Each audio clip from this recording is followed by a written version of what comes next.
예, 안녕하세요. 이번 시간에는 유익제 편입 영어를 유명하게 만들어준 형광펜 분석법 초간단 매뉴얼을 소개해 드리겠습니다.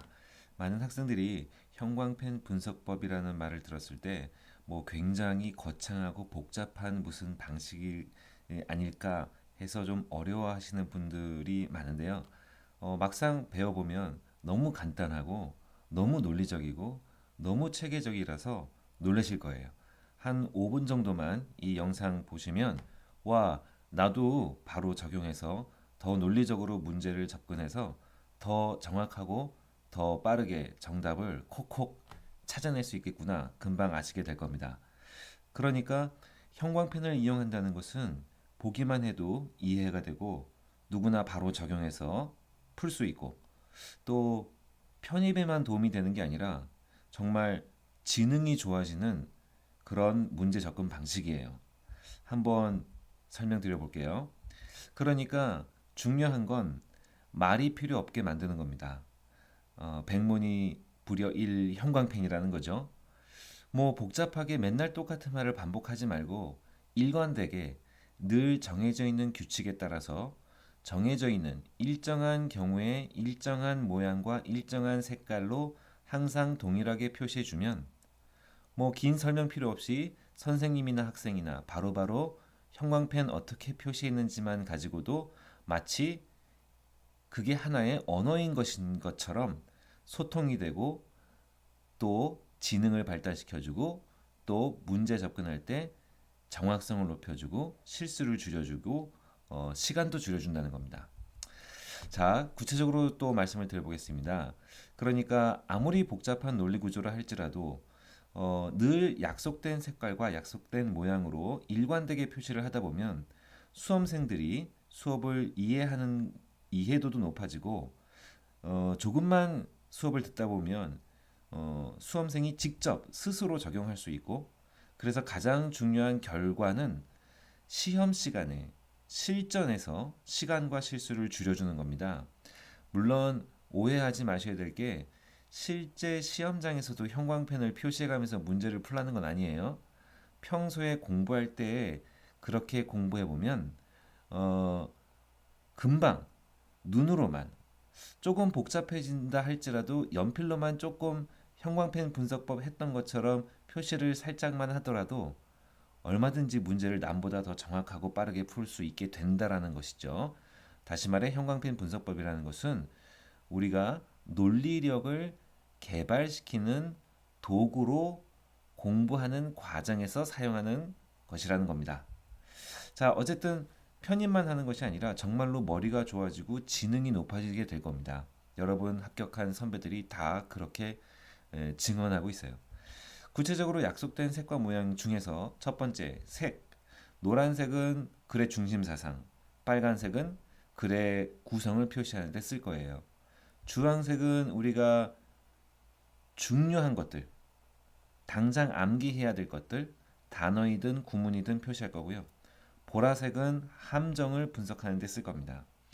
그 외에 이제 다른 파란색이나 녹색 같은 거, 가끔 갈색도 쓰는데요.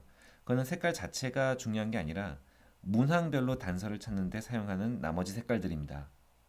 자, 그 다음에는 이제 모양을 보겠습니다.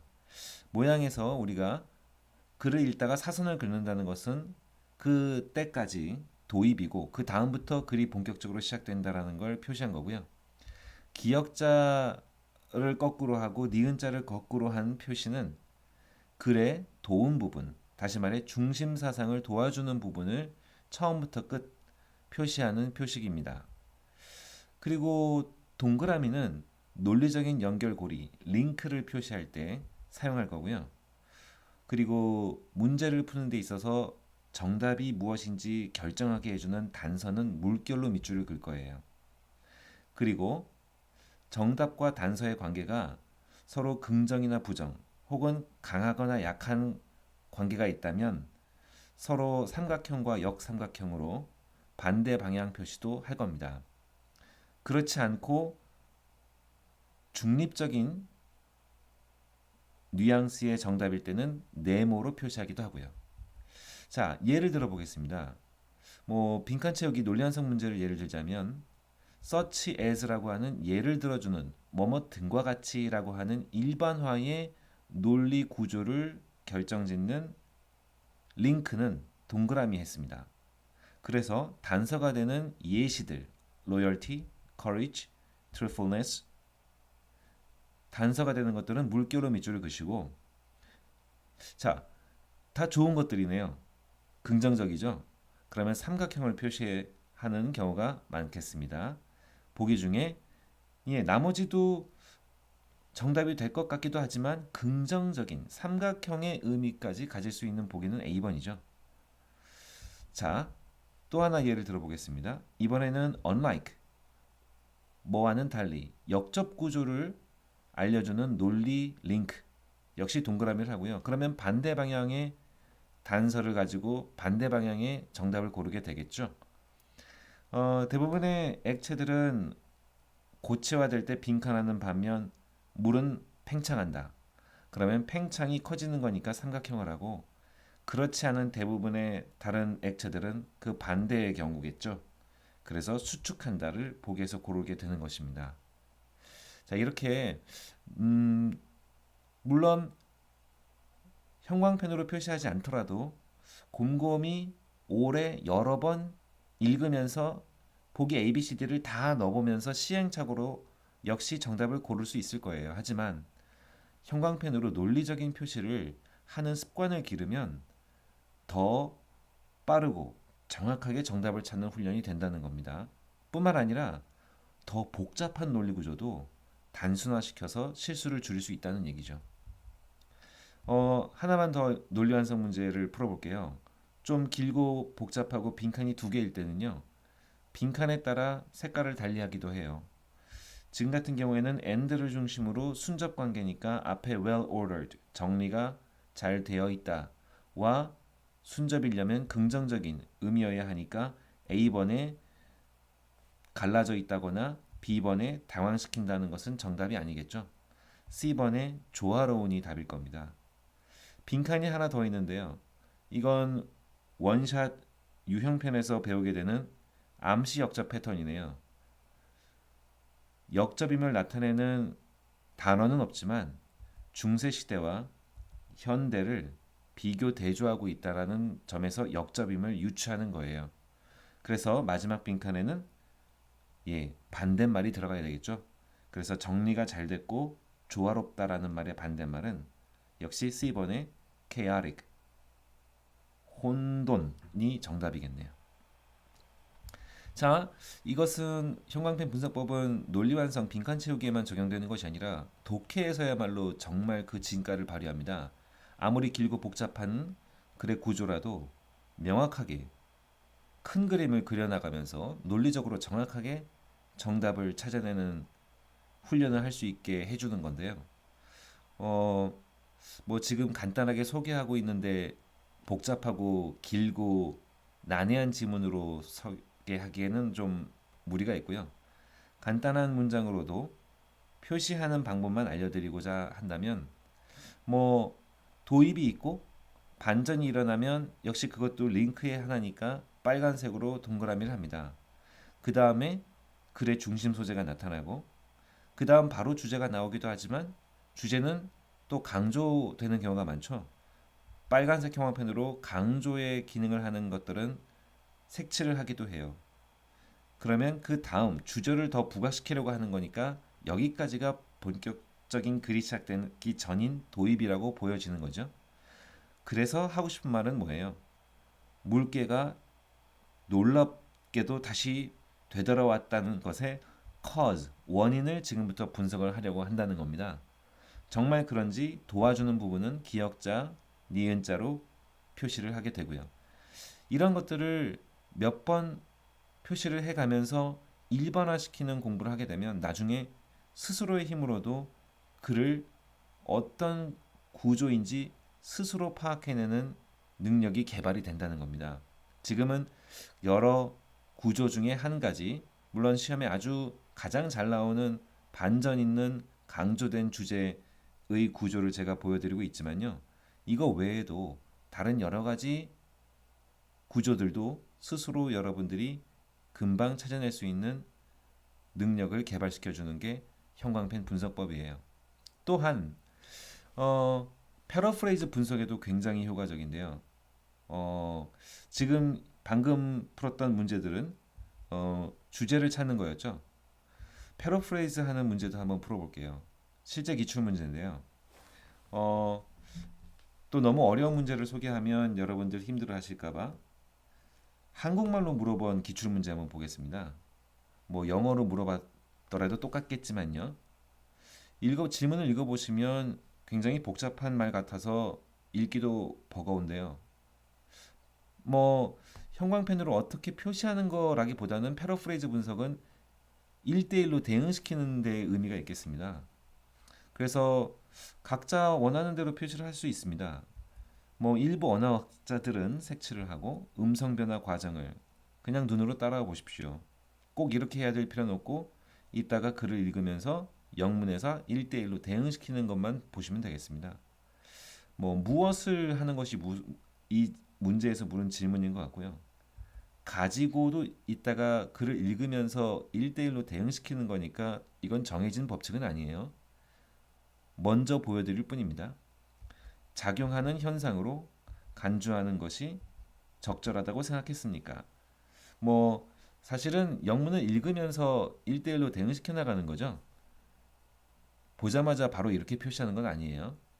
그래서 실제로 영문에 어떻게 되어 있는지 보게 되면 일부 언어학자들이 나왔고요. 그래서 아까 문제에 그렇게 눈으로든 연필로든 아니면 수업 시간에 형광펜으로 표시하면서 연습해 보는 거죠. 어, 그리고 아까 한국어로 질문에 음성 변화 과정을 또 무엇을 가지고라고 그랬으니까 전치사 with에 걸린 것을 물어본 것 같고요. 작용하는 현상으로라고 하는 as 전면구 또 간주하는 것이 consider고요. 적절하다고 생각했다는 것은 choose to. 이거는 우리 유익제 편입 영어에서 여러분 그 어디에서도 배울 수 없는 그야말로 정확하고 깔끔한 한국어 번역을 배우는 구문 시간에 여러분도 이렇게 번역하는 법을 배우실 거예요. 어쨌든 이 문제의 정답은 전치사 with 무엇을 가지고에 걸린 the regularity of physical laws가 정답이 되어야 하겠군요. 그래서 정답을 보기에서 고를 수 있습니다. 지금 여러분들 형광펜 분석법이라는 것 체험하고 계시는데요.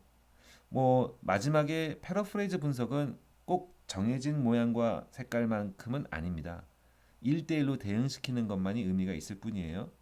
너무 복잡하다고 생각할 이유가 전혀 없죠. 각각 다르게 여러분 마음대로 표시하셔도 1대1로 각각 같은 것끼리만 같은 모양과 색깔이면 상관없는 겁니다. 패러프레이즈만큼은요. 자, 여기까지가 형광펜 분석법을 소개시켜 드린 건데요. 보너스.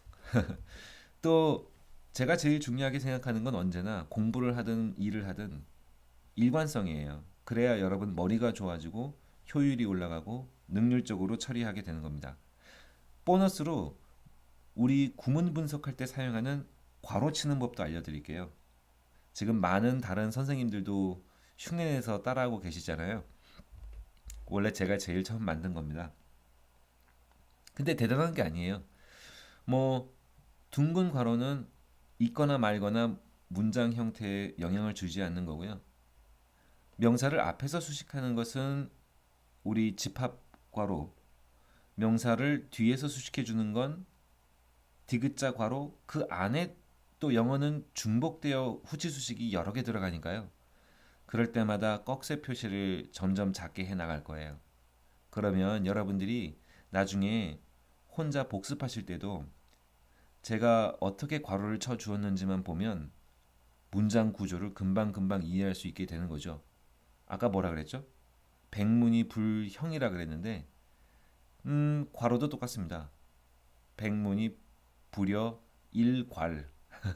괄호를 어떻게 쳤는지만 보면 문장 분석이 어떻게 됐는지 다 기억이 나고 이해가 된다는 거죠. 그래서 앞에서 수식해 주는 건 집합 모양의 괄호, 뒤에서 수식해 주는 건 디귿자 모양의 괄호. 있거나 말거나 한 부사들은 둥근 괄호. 또 뒤에서 수식해 주는 안에 또 후치 수식이 또 들어 있을 때는 꺽쇠 괄호. 이런 식으로 늘 평소에 표시를 하다 보면 여러분들이 아무리 복잡하고 난해한 문장이 나와도 큰 그림을 그려가면서 문장의 뼈대를 추려내고 안전하고 정확하게 번역도 할 수 있고요. 나중에 수업 시간에 제가 어떻게 괄호를 쳤는지만 가지고도 혼자 복습할 때도 바로바로 수업 시간의 내용이 기억나고 이해되는 것이죠. 자, 어때요? 형광펜 분석법과 괄호 치는 법. 여러분들의 학습 능률을 어마어마하게 향상시켜 줄 겁니다. 앞으로 열심히 이렇게 공부해서 다 좋은 결과 있기 바라겠습니다. 유익제 형광펜 분석법 초간단 매뉴얼이었습니다. 감사합니다.